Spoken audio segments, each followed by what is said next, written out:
documentary is on YouTube. You can watch it.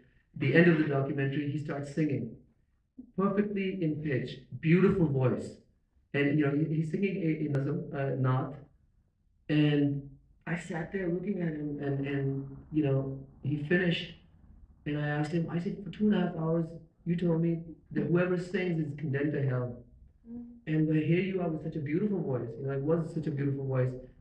How is this happening? So he said, turn off the cameras. So we turned off the cameras. And he says, when I was 16, 17 years old, I used to be a singer. So I said, then why?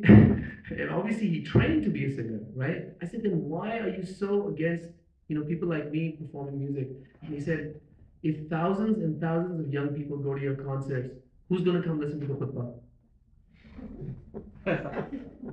So, in a sense, the fear is not, it's not a religious argument. It's a control mechanism. They control young people through saying to them, this is prohibited. And if you listen to me, that is the real Islam. So we're the best part of Islamic music is the azan with the rhythm. Right. I mean, and again, like we were talking earlier, music doesn't have a language; it's a universal language. And even beyond, even what's around in our culture, to different cultures. Say, for example, I come from the same place, we have Eastern Gilbert. Can I just check people can hear us back? Yeah, you're okay. So there, again, like for example, Tarana, they say it's from Indian perspective, Hinduism, the Hindus culture that time. Like in our Pashto language, which is nearly 5,000 years old language, Diminished language, we still in traditional music use the same Tarana like women were talking. Asha na na na na na na na, no meaning. Right. But their rhythm, their pitch, sure, their coherence, right, the unity is still there, the power is still there. So the word you use there, keyword, the unity. Yeah, so unity in Muslim culture, in Islamic, the word tawheed, right? Tawheed, it's a unity. So the idea, the role of the artist, as far as I'm concerned, actually for Muslim culture, is to help strengthen the unity, right? And if you connect this word unity with that verse that I talked to you about, that we created you from a mother and a father, made you into nations and tribes so that you may get to know one another. Not to hate each other, and also not from a Muslim mother and a father. He could have easily said you could be, I would want to create you from a Muslim mother and father so you could get to know. No. It's about humanity. It's a message is about humanity, get to know one another. Wow. And so to come back to you, I know this is a long-winded way to answer your question. The power of music is really a vehicle for creating dialogue.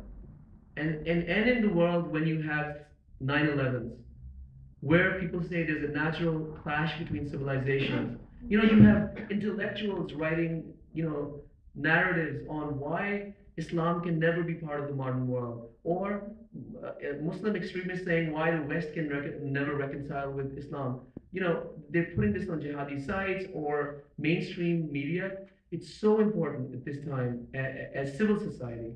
And I consider myself a part of civil society. It's not like only musicians can do this.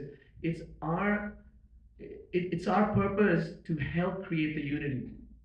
Because if we let fear take over, what happens? Right after Faisal Shahzad, there was this fear which spread across the country. That there's something inherently violent about Islam as a faith, which provokes these young, men to go blow themselves up. Now, in the book I write, there is zero tolerance in Islam for suicide. It is haram. There is zero tolerance, as it says in the Holy Book, the Quran, for the killing of innocent women, men, and children. It's haram. If you take one life, it's like killing the entire, the whole of humanity.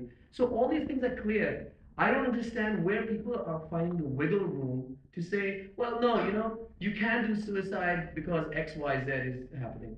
Or you can't kill innocents because X, Y, Z is happening. So why I went to the Minhaj al-Quran yesterday, was because Dr. Qadri, the Tahir Qadri, came up with a fatwa, a 600-page fatwa saying you have to delink terrorism from Islam.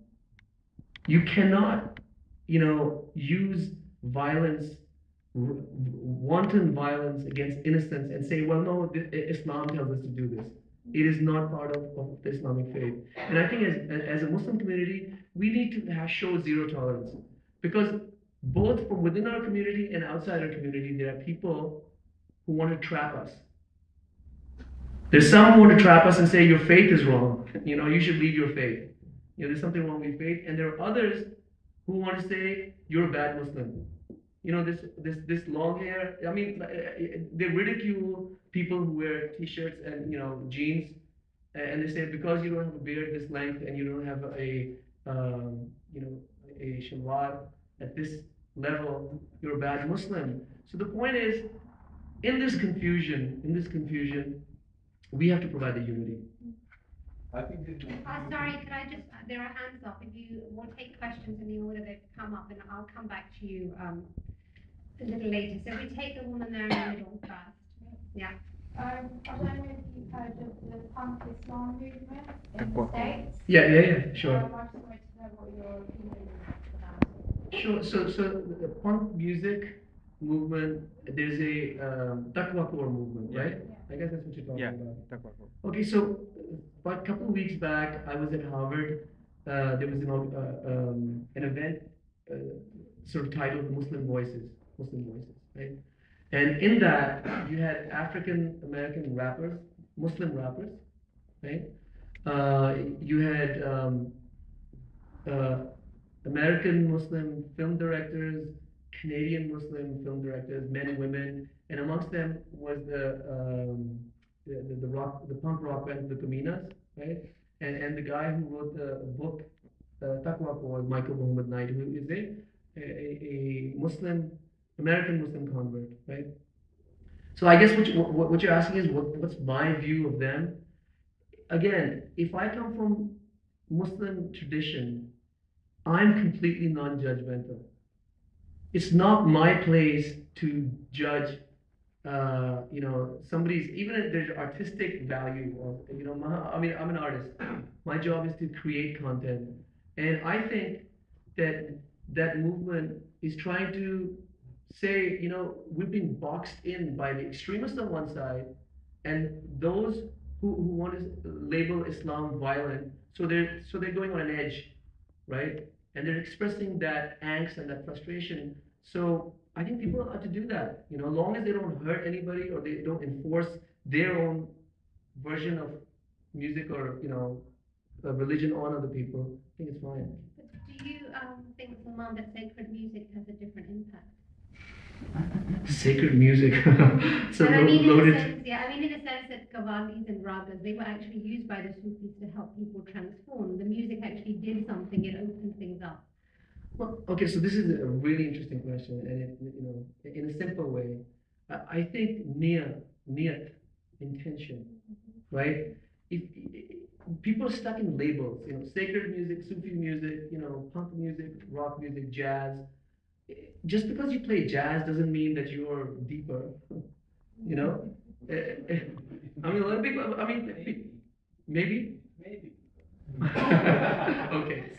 But I think, if I take it correctly, I mean, there should be diversity. You don't have any. So that's the point. I don't have any problem with that. There should be diversity. There should be different groups, different thinking, different approaches. So exactly. Okay. I mean, you said it much more articulately than I could have done. All right. So we take the lady there, and then I'll come to the gentleman there. Thank you very much, Salman. I just wanted to ask you something related to your NGO because I've been reading up about it. And as a young Muslim who's been brought up in West, and I've been traveling back and forth to Pakistan as well. As far as using music as bridging interfaith problems or cultural differences, I just wanted to point out, I wanted you to comment. How do you think we can use music in terms of bringing political, religious empowerment to the youth? Because I feel that in today's world, even when you go to a mosque, if you have somebody who's giving you religious education,